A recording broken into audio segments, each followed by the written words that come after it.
Hey guys, welcome back to Crazy Tech Tours. In this video, I'm going to show you how to install an app on Windows 11. So let's get started. Go to search bar.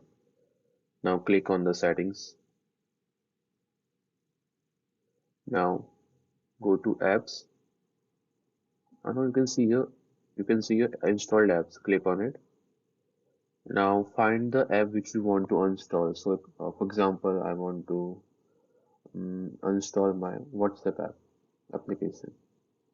Now, uh, now go to WhatsApp.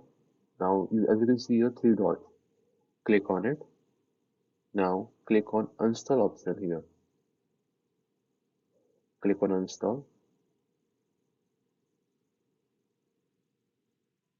As you can see, my WhatsApp application is installed.